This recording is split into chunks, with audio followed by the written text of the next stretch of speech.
You do deserve to know what it feels like in your body and in your mind when alcohol is not constantly swirling around. You do deserve to know what it's like to feel lighter. And a lot of times we do that by just starting one small honest step at a time, asking the questions, removing the shame and the judgment, and just getting curious and trusting ourselves enough to be honest.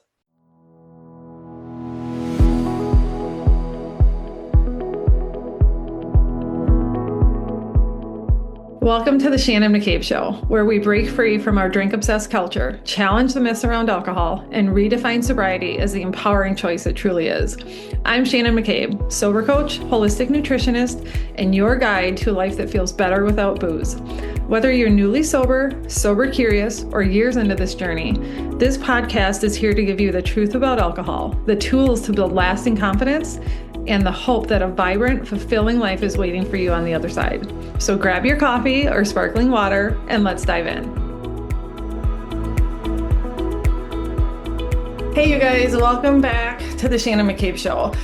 Today's topic is one that I am hoping is really going to land for some of you, because I just kind of had this realization earlier this week. I think maybe I was in my DMs with someone. I can't really remember honestly, but it was this realization on my part that the longer that I'm sober, the farther I personally move away from alcohol, the more I don't necessarily forget about the before it all clicked and I quit drinking for good, but I know I for sure have not been talking about it as much as I used to. And I realize that does all areas of my audience a huge disservice, because that before period, that time when, gosh, it can be really excruciating and it can be really exhausting. But it's a place that a lot of us live in for, varying amounts of times, right? For me, it was a solid 3, almost 4 years where I was aware that my drinking was causing me problems. And I was trying a lot of different things to figure that out, right? And I'm saying it like that because during those times, I know that I wasn't necessarily trying to quit drinking, because that's not what I wanted at the time, right? I wanted a reset. I wanted to be able to be a normal drinker again. I wanted to get back to just being able to control it. And I wanted to get back to a time in my life when it wasn't all about drinking, when I didn't feel like I was spending so many of my waking hours thinking about drinking or not drinking or alcohol in general. And so I want to have this conversation today because, like I said, I feel like I've been kind of doing a disservice in not talking about this more, because it is a really key part to us finding freedom from alcohol, whatever that means for you, whatever quote unquote freedom from alcohol looks like for you. A big part of it is this messy in between, where what we really actually need to do first is to just get curious. Okay. So that's what I want to talk about today. I want to talk about you getting curious about the role alcohol is actually playing in your life. And even more so, maybe give you permission. And I'm going to explain more what this means in a minute, but give you permission for right now to quit trying to quit. Quit trying to quit drinking for right now. Because that very mindset, that very frame of mind of, oh my God, I know I should quit. Do I need to quit? Do I have a huge problem? It is inherently laced with so much shame, and it feels so heavy. And it is so hard for us to be curious and to have some shifts that we need to experience if we are operating from a place of self-loathing and doom and dread and shame. Okay. So for right now, we're going to take all of that energy surrounding the idea of I need to quit, I should quit, and we're going to just put it up on a shelf. Okay. I want you to quit trying to quit for right now, and just sit with me for the next 10 to 15 minutes while we talk about how you can just get curious. Okay. Because this conversation is for you. It's for those of you that right now are still stuck in that loop of, well, I know I need to do something about my drinking, but I don't know exactly what that is. And I can't seem to follow through on any promises I make or any intentions I need to make. Okay. It's so easy to keep saying, I'll figure this out later, right? Especially right now. especially if you're listening to this in real time, which is early summer of 2025. This is the height, this is the peak season of I'll figure it out later, which I get. I did that for a long time too. So we are even going to actually lean into that energy of I'll figure it out later. And I want to give you some ways that you can actually still be figuring it out right now while also giving yourself permission to quit trying to quit for right now, okay? We're going to step out of this like desperate energy of pushing the discomfort down and quieting down this voice, making these promises that we always break, right? When we say things like, okay, this weekend is going to be different. I'm not going to overdo it. Or I am not going to drink Monday through Thursday this week. Whatever your promises are. I had so many versions of those promises over the years, and it's okay. It's okay. But for right now, we're going to just put all of that on a shelf. We're going to put a pin in it. And for this next 10 to 15 minutes, we are going to quit trying to quit. We are going to set down the shame. We are going to step out of the pressure. And instead, we're just going to get really curious. Because maybe right now, you don't have to be ready to quit. You don't have to be ready to quit forever, for sure. But you don't even need to be ready to quit right now. But it's also probably time to just stop avoiding the conversation completely. Stop squashing that voice and telling you, that voice inside of you that's telling you that something isn't quite right, something needs to change. Let's just actually invite that voice out to the light and have a conversation with it. But likely that conversation just needs to go differently than how you've been having it. You just don't know what you don't know. So today I'm going to offer you a chance to just pause and to get curious and ask yourself some questions, some really targeted questions that might actually help things start to change for you. Okay, and we're going to do this without pressure. We're going to do this without labels. We're going to do this without shoulds. This is just a space to be curious and to get honest with ourselves, okay? So I am going to actually give you some questions that I'm really inviting you to ask yourself and to sit and reflect on so that you can then kind of sift through what comes up for you, okay? And again, you guys, we're not asking ourselves these questions. We're not exploring this to shame ourselves. And that's really important to make that distinction and to let yourself off the hook of the exhausting shame that often comes with our drinking, because lasting positive change in any area of our life, but especially drinking, it rarely comes from a place of shame, you guys, okay? It needs to come from a desire to want things to be different and to want things to be better. So as I offer you these questions, this is just a gentle, loving chance to maybe shake things up a little bit, okay? And so if you're a person that journals, I invite you to grab out your journal and write these questions down. If you're a person that works better with like a digital journal, maybe a voice note, as you're listening to these, hit pause and open a voice note on your phone and just start to kind of word dump. Just speak unfiltered what comes to your heart with no judgment. We are not judging ourselves. We are just staying curious, okay? So if you're out for a walk, if you're in your car, if you're sitting at home, give yourself permission to explore these questions, to start to answer them for you, but promise yourself that you are not going to judge yourself. You are not going to shame yourself. We are doing some self-exploration here, and we're doing it because this is such a huge step that often comes before everything starts to click for us, before we figure out what freedom from alcohol really looks like for us. Before we can get to any form of freedom or ease or peace, we have to get curious first. And we have to be willing to ask and answer some uncomfortable questions. So that's what we're going to do here today, okay? So this first question, you guys, ask yourself this. What do I believe alcohol is doing for me? And then what is it actually delivering? Because sometimes there is disconnect between those two things. We think and we believe and we want alcohol to be doing one thing for us, whether it's relaxing us, it's making us fun, it's making us sexy, it's helping us avoid trauma, it's squashing anxiety, whatever. But then we need to ask ourselves, what is alcohol actually delivering? Is it actually doing the thing that I think it's doing? Is it actually addressing and delivering what I think it's addressing and delivering? Or am I just telling myself that? Okay. So then the next question, you guys, what moments or moods make me most likely to reach for a drink?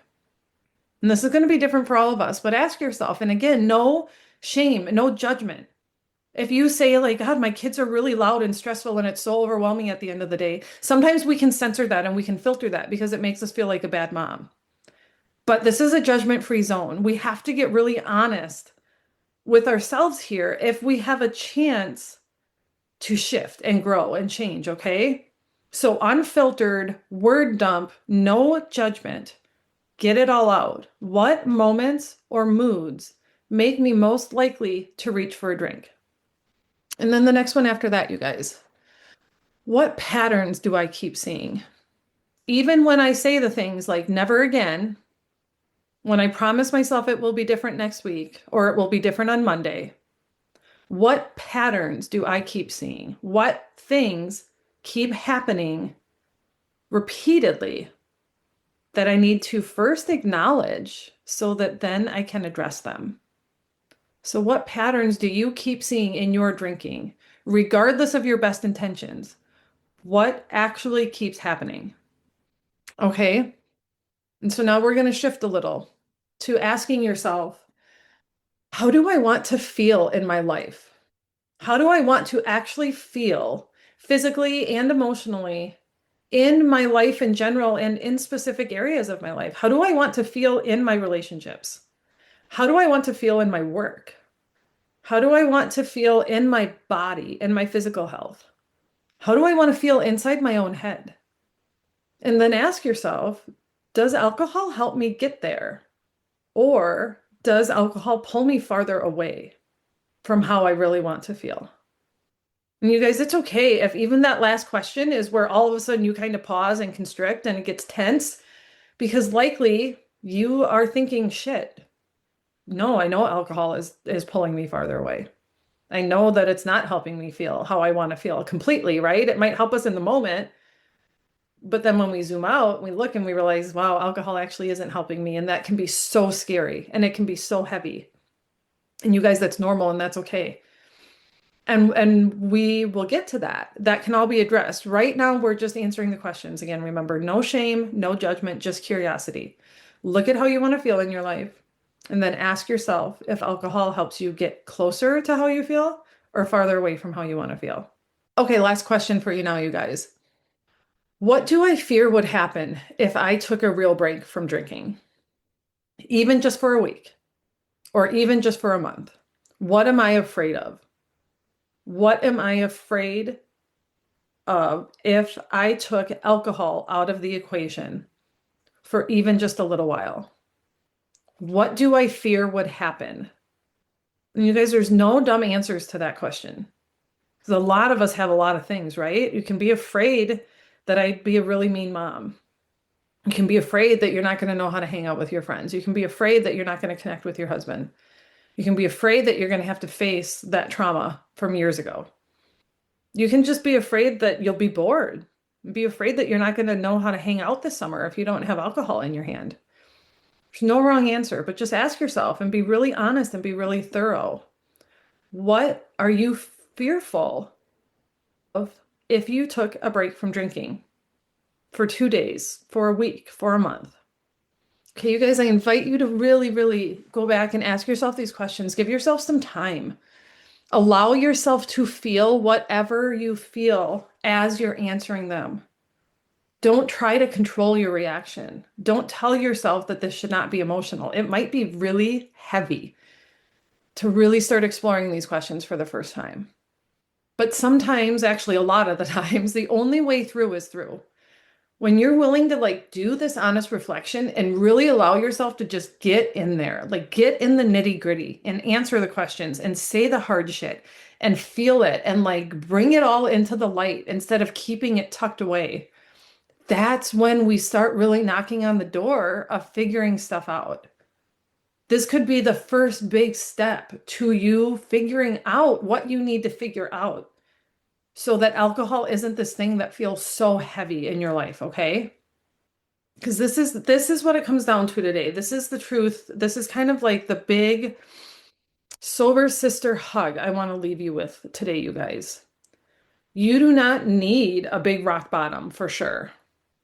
You also don't need like another shame spiral. You don't need another Monday morning filled with that existential dread and regret and the promises that you're going to get it together while secretly knowing that you're going to break that promise by like 4 p.m. when you're stopping to buy more wine or vodka or whatever, okay? You don't need more guilt. You don't need more shame. But maybe what you do need is just some honesty. Maybe what you do need is just a safe space, a nudge, an invitation to be honest with yourself and to get curious, to ask these questions and not be afraid to answer them. Maybe what you do need is to just trust that moving forward, that starting to sift through this stuff and peel back these layers could actually feel okay. And it might even maybe feel good.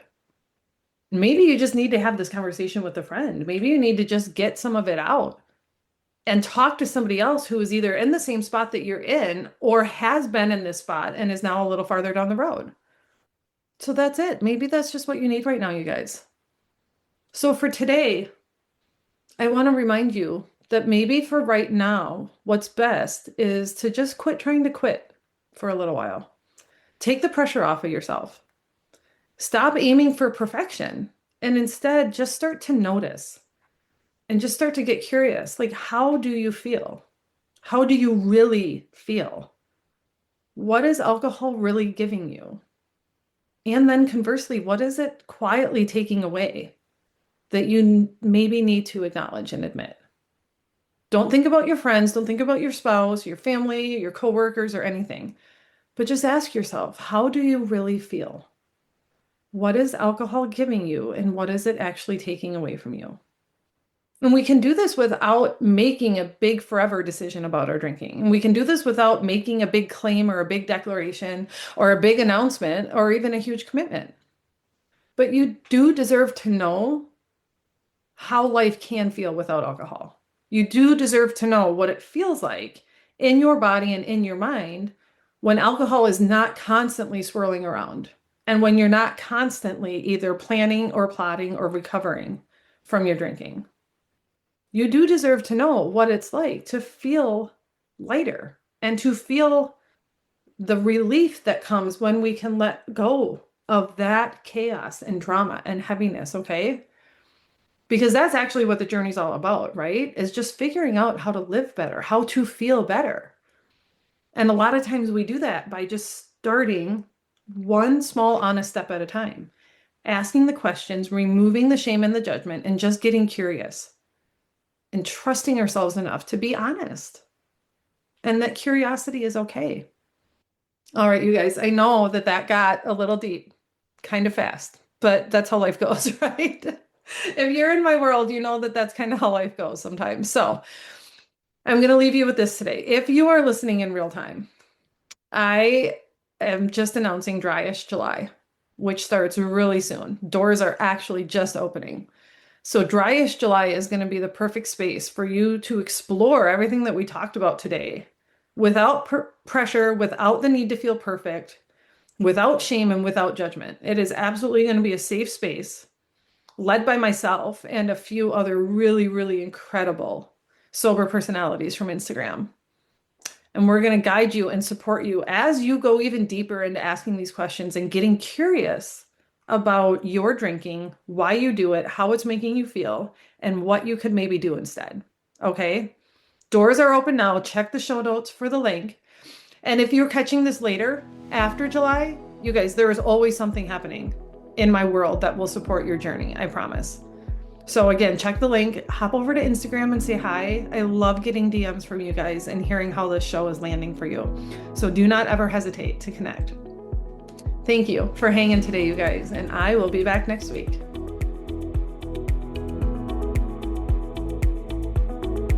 That's it for today's episode. If this conversation resonated with you, don't forget to subscribe so you never miss a new episode. And if you're loving the show, I'd be so grateful if you'd leave a quick review. It helps others find this message and start their own journey to freedom. Until next time, keep choosing yourself, keep believing in what's possible, and remember, you are so much stronger than you think.